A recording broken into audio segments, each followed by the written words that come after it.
Selamat pagi anak-anak, kita akan belajar materi IPA kelas 3 mengenai simbiosis antar makhluk hidup.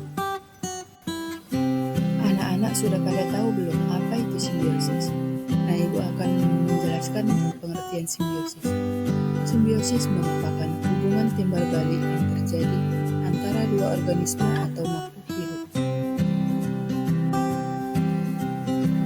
Nah, macam-macam simbiosis. Macam-macam simbiosis itu ada 5. Yang pertama, simbiosis mutualisme. Yang kedua, simbiosis komensalisme.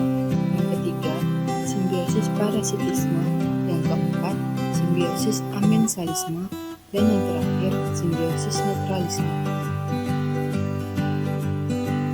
Baik, kita bahas simbiosis yang pertama, yaitu simbiosis mutualisme.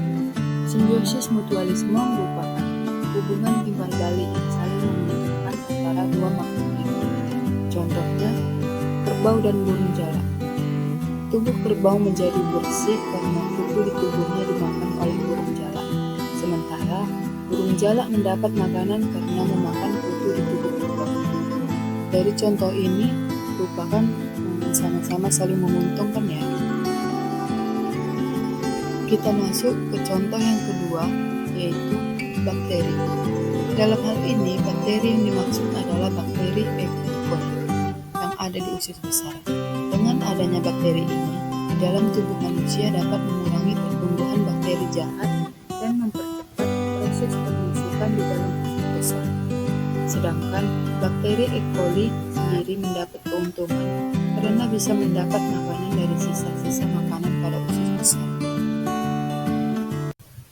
Kita masuk ke simbiosis yang kedua, yaitu simbiosis komensalisme. Simbiosis komensalisme merupakan hubungan timbal balik di mana satu makhluk hidup diuntungkan dan makhluk hidup lainnya tidak diuntungkan maupun dirugikan. Contohnya, anggrek dan inang. Anggrek mendapat tumpangan untuk hidup sementara pohon inang tetap hidup seperti biasa. Selanjutnya, simbiosis yang ketiga yaitu simbiosis parasitisme. Simbiosis parasitisme merupakan hubungan timbal balik di mana satu makhluk hidup diuntungkan dan makhluk hidup lainnya dirugikan. Contohnya, tali putri dan inang. Tali putri mendapat tumpangan dan makanan sementara pohon inangnya merugi karena ditumpangi sekaligus dicuri makanannya. Contoh yang kedua yaitu nyamuk dan manusia. Hubungan yang hanya menguntungkan satu pihak atau parasitisme ini adalah hubungan nyamuk dan manusia, di mana nyamuk akan menggigit dan menghisap darah manusia. Jenis nyamuk tertentu bahkan bisa menyebabkan penyakit mematikan, seperti demam berdarah atau malaria. Bagi nyamuk, hubungan ini menguntungkan, karena bukan saja mendapat darah, tetapi juga dapat berkembang biak. Namun bagi manusia, hubungan ini merugi, karena dapat terserang penyakit berbahaya. Selanjutnya, simbiosis amensalisme.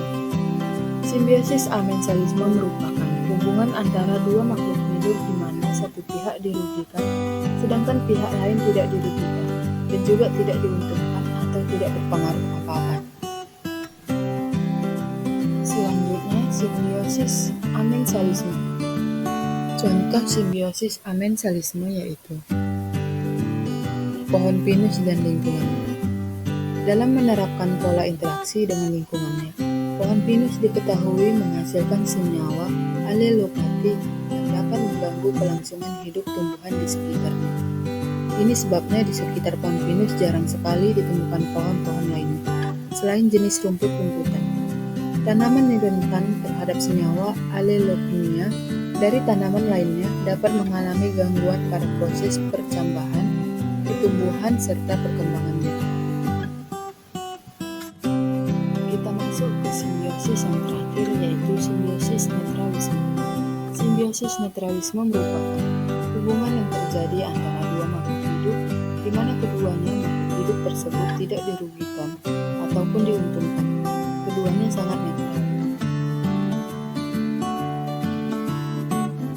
Simbiosis netralisme yaitu kambing dan ayam. Kambing yang merupakan hewan herbivora memiliki hubungan yang baik dengan ayam. Hal ini ditunjukkan dengan keakraban mereka apabila disatukan Keduanya tidak akan memperebutkan makanan ataupun membagikan. Mereka justru bergaul satu sama lain. Selain itu, faktor perbedaan makanan antara keduanya inilah yang menjadi faktor terpenting kedua makhluk hidup ini. Dapat kita simpulkan dari materi yang sudah kita bahas tadi, yaitu simbiosis merupakan interaksi biologis antara satu makhluk hidup dengan makhluk hidup lainnya, terlepas dari apakah makhluk hidup itu bermanfaat, berbahaya, atau tidak berpengaruh satu sama lain. Simbiosis dibagi menjadi beberapa macam, yaitu simbiosis mutualisme, komensalisme, parasitisme, amensalisme, dan simbiosis netralisme. Mungkin ini saja materi yang dapat kita bahas hari ini. Selamat pagi.